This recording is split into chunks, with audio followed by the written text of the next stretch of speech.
Radhe Radhe friend, welcome back to my channel Neha Rohit Dev channel में आप सभी का स्वागत है फ्रेंड।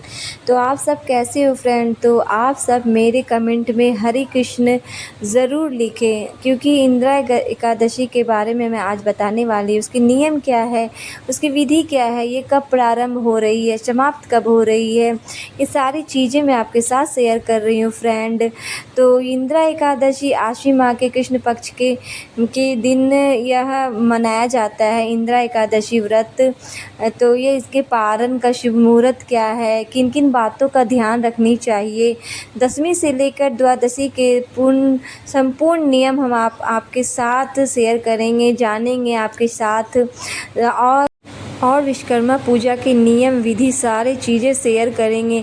ध्यानपूर्वक सभी बातों को समझ लीजिए आप। ये एकादशी पितृ पक्ष में पड़ने वाली है, तो ये सारी चीज़ें मैं आपके साथ शेयर करूंगी फ्रेंड। तो अगर आप मेरे चैनल में नए हो तो प्लीज़ मेरे चैनल को सब्सक्राइब कर लें, लाइक करें, कमेंट करें और ज़्यादा से ज़्यादा शेयर करें और बेल आइकन ज़रूर प्रेस करें, ताकि जब भी मैं वीडियो डालूँ तो आपके पास नोटिफिकेशन सबसे पहले पहुँचे। तो चलते हैं, आज मैं आपको जो बता रही हूँ वो है इंदिरा एकादशी। इंदिरा एकादशी आपका दिन पड़ा हुआ है 17 तारीख, 17 यानी कि बुधवार, 17 सितंबर को इंदिरा एकादशी है। ये 3 दिन का व्रत होता है, 3 दिन का ये पूजा होता है। पहले दशमी, एकादशी और द्वादशी, तो 16, 17, 18 ये 3 दिन तक यह व्रत चलता है, इसकी पूजा होती है। तो पहले दिन से ही आज इसमें बोला गया है चावल जो होता है इसमें इम्पॉर्टेंट, आप चावल इसमें ना खाएं तो अच्छा होता है, क्योंकि ये 3 दिन तक इसमें चावल नहीं खाना चाहिए। एक दिन पहले और एक दिन बाद तक इसमें चावल नहीं खाया जाता है। तो अगर आप इतना कर सकते हो तो आप चावल ना खाओ, ये ना के बराबर, तो ज़्यादा अच्छा है। अगर आपको कोई वजह है खाने की तो आप खा सकते हो, पर जिस दिन आप व्रत कर रहे हो, जो लोग व्रत करेगा वो ना ही खाए तो अच्छा है। ऐसे बोला गया है कि जो व्रत ना भी करता हो वो भी चावल को नहीं खानी चाहिए। तो इसलिए हम आपके साथ ये शेयर कर रही हूँ। और जिस दिन आप व्रत करोगे अच्छे से साफ़ सुथरा होकर, अच्छे से नहा धोकर, अगर आपके आसपास नदी, तालाब या गंगा जी है तो आप वहाँ जाकर भी स्नान कर सकते हो। अगर नहीं है तो आप घर पे अपने जिस पात्र से आप नहाओगे, जिसमें, तो उसमें 2-4 बूंद गंगा जल डालकर नहा लो। उसके बाद अच्छे से स्वच्छ होकर शुद्ध कपड़े पहनकर पीले कलर का वस्त्र पहन लें, क्योंकि इसमें बोला गया है कि पीला विष्णु भगवान का व्रत है, तो इसमें पीले कपड़े शुद्ध माने जाते हैं। तो पीले वस्त्र आप पहन लो। उसके बाद आप ये कितना बोला गया है कि पितृ पक्ष चल रहा होता है, तो पितृ पक्ष में आप सूर्य देवता को, कितने लोग अर्घ नहीं देते, सूर्य देवता को जल नहीं चढ़ाते, पर आप चढ़ा सकते हो, क्योंकि मेरे यहाँ हम लोग सूर्य देवता को जल चढ़ाते हैं। तो वो मैं आपको बता रही हूँ, क्योंकि हम लोग में पितृपक्ष में सूर्य देवता को जल चढ़ाते, कितनी जगह नहीं चढ़ाते हैं, तो वो देख लो आप। सूर्य भगवान को अगर आप जल दे रहे हो तो उस दिन सूर्य भगवान को जल देकर उसके बाद तुलसी जी में आप जल ना चढ़ाएं। तुलसी जी में, क्योंकि एकादशी के दिन तुलसी जी में जल नहीं चढ़ाया जाता है, तो आप एक दीपक रख दो, वहाँ पे दीपक प्रज्वलित कर दो। उसके बाद वहाँ पे अच्छे से प्रणाम कर लो। उसके बाद आप जो व्रत का संकल्प लिए हो वो संकल्प वहाँ से लेकर आप फिर विष्णु भगवान की पूजा कर लो।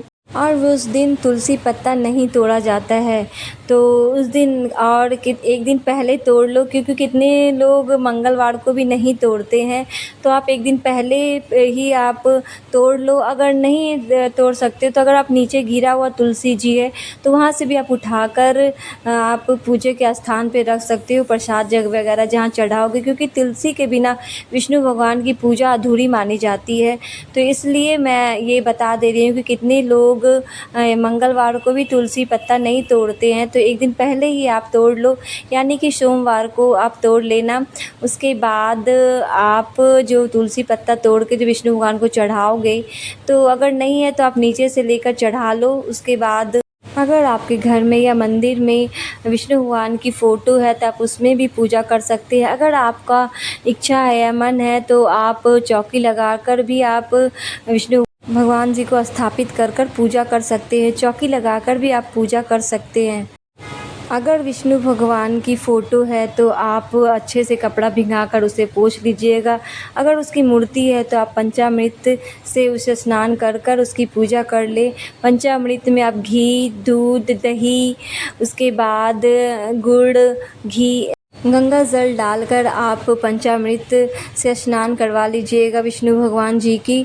अगर आपके पास फ़ोटो हो तो आप पोंछ कर, अगर आपकी उसकी मूर्ति है या पंचामृत से स्नान करके उसकी पूजा करनी है। पंचामृत में आप दूध, शक्कर, शहद, घी, ये सारी चीज़ें से पंचामृत से स्नान करवाकर पूजा करनी है। चौकी पे आप पीले वस्त्र जो होते हैं वो आप उसमें बिछा दीजिएगा। उसके बाद आप उसमें जो आसन में आप जो बिछाइएगा पीले वस्त्र, उसके ऊपर जो आप आसन दोगे, फूल के भी आसन दे सकते हो, आप तिल के भी दे सकते हो, क्योंकि उस दिन चावल की नहीं देनी है, क्योंकि एकादशी के दिन चावल नहीं छूनी चाहिए। जो व्रत कर रहा है उसे चावल छूनी भी नहीं चाहिए, तो इसलिए उस दिन आप फूल के भी आसन बिछा सकते हो और आप तिल के भी आसन उसमें बिछा सकते हो। कपड़े पीले वस्त्र बिछाने के बाद एक आसन बिछाना है तो फूल के आसन बिछा दो। फिर फूल चंदन चढ़ाकर उसके बाद आप उसमें केले के भी भोग लगा सकते हैं। तो उसमें केले के भोग में आप तुलसी पत्ता ज़रूर रखें, क्योंकि तुलसी पत्ता के बिना भोग अधूरा होगा विष्णु भगवान की। अगर आपको अपने पास भी सोनी होती है तो आप रख कर अब तुलसी पत्ता अपने साथ रख कर सो जाओ, वो भी किया जाता है एकादशी के दिन। और एकादशी के दिन बता दे रही हूँ एक बात और, कि इस दिन अनाज नहीं खाया जाता है। जो व्रत करती है ये फलाहार में फल खाया जाता है, तो आप फल खाकर ही आप ये व्रत करें तो ज़्यादा अच्छा है। कि अगर हेल्थ इश्यू है तो आप ना ही करें, अगर कर रहे हो तो आप मीठा खा लें कुछ, तो ये भी किया जाता है। तो आप व्रत कर रहे हो तो आप इसमें फलाहार करें, केले या आप दूध से फलाहार कर सकते हो। तो इस तरह से एकादशी का व्रत किया जाता है। एकादशी के व्रत में बहुत सारे नियम होते हैं, तो वो नियम भी मैं आपको बता दे रही हूँ। इसमें यह नियम है कि अगर आप इसमें दान करने का होता है तो आप इसमें अनाज दान ना ही करो तो अच्छा, इसमें आप पैसे वगैरह दान कर दो तो वो ज़्यादा अच्छा होगा। और विधि के साथ आप पूजा करो, जैसे कि चंदन लगाकर फूल अक्षत छीट के, अक्षत यानी कि आप उसमें चावल के प्रयोग ना करें, अक्षत ना ही रखें, मैं पहले भी बता चुकी हूँ। तो उसके बाद ये 17 तारीख को विश्वकर्मा पूजा भी है, तो विश्वकर्मा पूजा में भी आप इस दिन आपकी जो गाड़ी है या बाइक वगैरह या जो भी आपकी फैक्ट्री वगैरह उसमें भी आप उस दिन पूजा किया जाता है। तो आप जिस तरह से पूजा करते हो वो वैसे कर लेना। और 17 तारीख के को कितने लोग कहीं जगह 16 को ही मना लेते हैं, पर विश्वकर्मा पूजा 17 तारीख को ही मनाया जाता है। तो इस दिन विश्वकर्मा पूजा भी है, तो आप लोग जो पूजा कर रहे हो तो विश्वकर्मा पूजा का भी आप बाइक में कर दो, साइकिल जहाँ कंपनी वगैरह है वहाँ भी पूजा आप कर लो। फूल अक्षत और लड्डू के साथ, पीले लड्डू होनी चाहिए, तो वो लड्डू चढ़ाकर पूजा करनी है। तो हाँ, एकादशी में मैं आपको ये भी बता दे रही हूँ कि पारण के समय क्या है वो भी मैं आपके साथ शेयर कर रही हूँ। तो पारण का समय है शुभ मुहूर्त यानी कि 18 सितंबर को 6:17 से 9 बजे तक पारण का समय है। तो इस तरह से मैंने आपको पारण का भी शुभ मुहूर्त बता दिया है। और एकादशी का जो प्रारंभ होता है 16 तारीख को 12 बजे से 23 मिनट से एकादशी का प्रारंभ, और 17 तारीख को 11:40 तक समाप्त है। तो रात के 11 बजे के 40 मिनट तक। तो इस तरह से मैंने आपको प्रारंभ भी बता दिया और उसके बाद समाप्त भी मैंने बता दिया, और पारण का भी मैंने आपको समय बता दिया है।